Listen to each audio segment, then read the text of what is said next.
नमस्कार, मैं शंभू कुमार सिंह और आप देख रहे हैं नेशनल दस्तक। महामहिम राष्ट्रपति द्रौपदी मुर्मू उन्होंने एक बार फिर से कहा है कि भारत में दो ऐसी जगह है, एक जुडिशियरी, हम लोग कहते हैं कि अस्पताल में बर्बादी होती है, दूसरी है जुडिशियरी। उन्होंने कहा है कि क्या इस देश में सबको न्याय मिल पाता है। पूरा वीडियो सुनिए पहले एक बार, उसके बाद इस बात को मैं आगे बढ़ाऊंगा। और दिलीप मंडल ने इसको लेकर लिखा है, लेकिन दो तस्वीरें भी दिखाऊंगा कि डेमोक्रेसी की चक्की कैसे महीन पीसती है। लेकिन पहले सबसे पहले बात इस देश की महामहिम द्रौपदी मुर्मू की, ये सुनिएगा, फिर मैं बताऊंगा।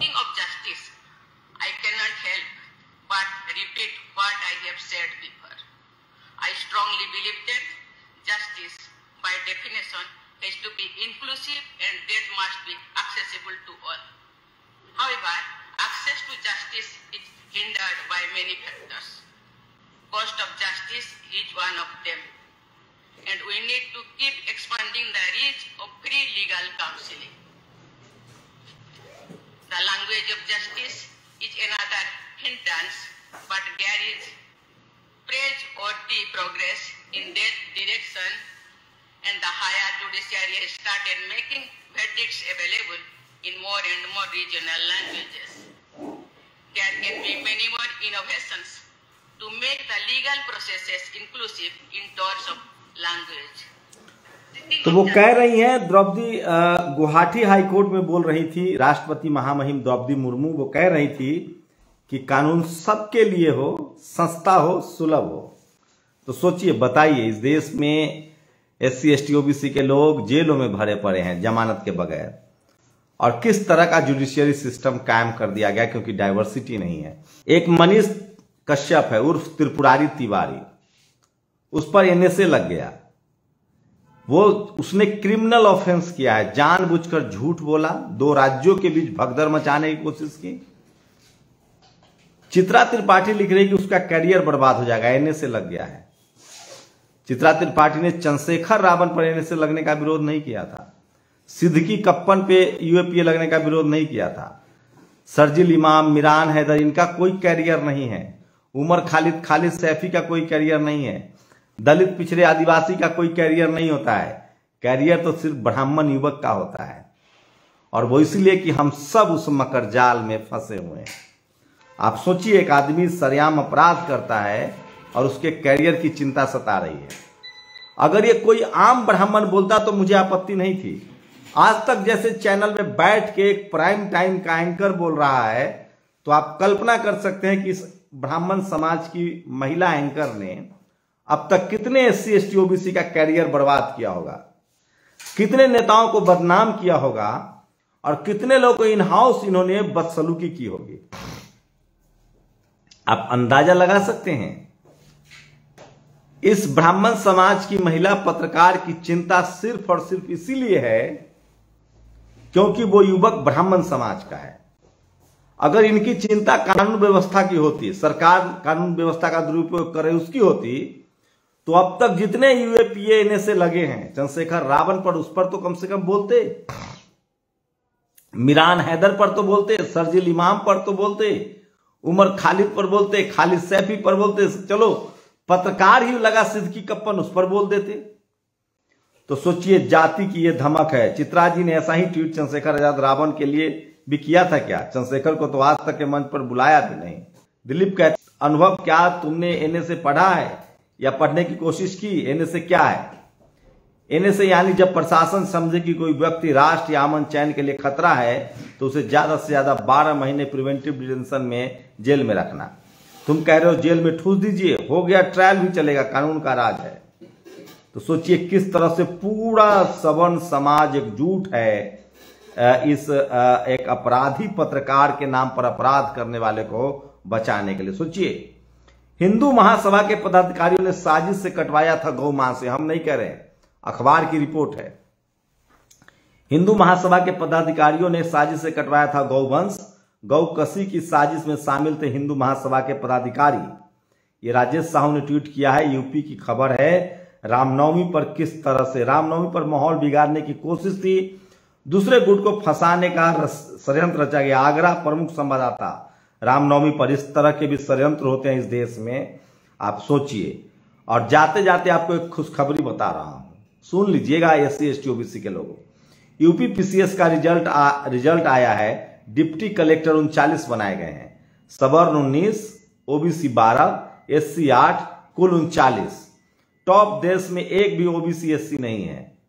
क्या गला फाड़कर 56 में से 46 SDM यादव की फर्जी अफवाह फैलाने वाली जातिवादी मीडिया इस पर अपना मुंह खोलेगी? क्यों खोलेगी भाई साहब?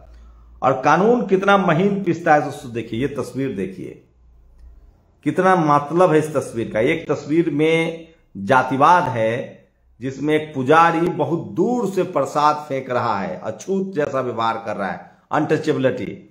और दूसरी तस्वीर में इस देश की राष्ट्रपति द्रौपदी मुर्मू जो आदिवासी समाज से आती हैं, वो एक पुजारी को भारत का सबसे बड़ा सम्मान दे रही हैं। तो कानून है, महीन पीसती है, संविधान है, और कई मामलों में मोदी जी यहीं पर कांग्रेस को मात देते देखते हैं। सोचिए, ये आनंद कुमार है, OBC कम्युनिटी से आते हैं, इनको भी बड़ा पुरस्कार पद्म सम्मान से सम्मानित किया गया है। मुलायम सिंह को भी सम्मानित किया गया है। इसी मामले में कांग्रेस का जो मनुवाद है वो सबसे ज्यादा खतरनाक होता है। सिंबॉलिक राजनीति में प्रधानमंत्री नरेंद्र मोदी, मुझे तो कई बार विश्वास होता है कि वो सचमुच OBC तो नहीं है और OBC के लिए काम तो नहीं कर रहे हैं, कहीं RSS के दबाव में तो नहीं है, कहीं उनके सवर्ण मंत्री उनको रोकते तो नहीं है।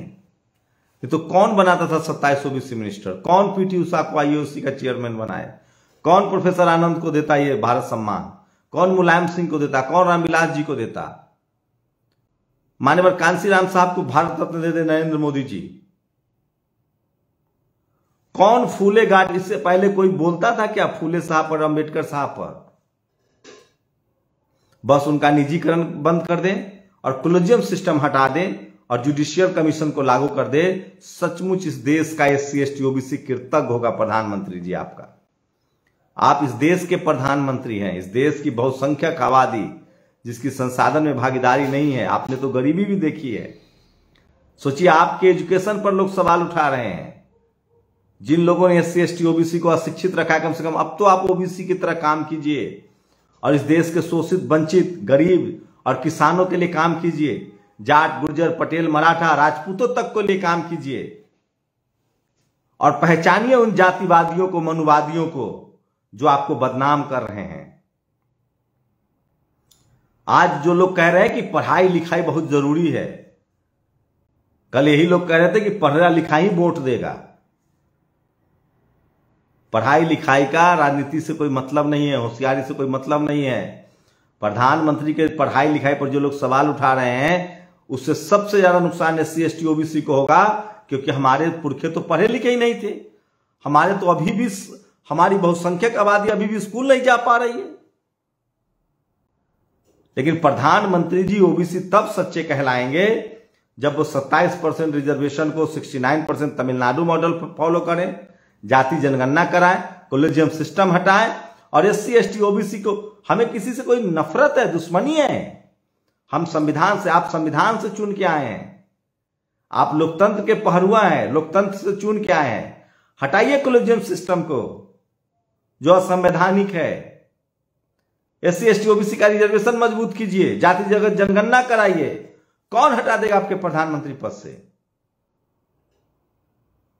लेकिन आप जो पद्म पुरस्कार देने में जो आप ट्रांसपेरेंसी बरत रहे हैं, वो काबिले तारीफ है। इस बात की तारीफ करनी पड़ेगी।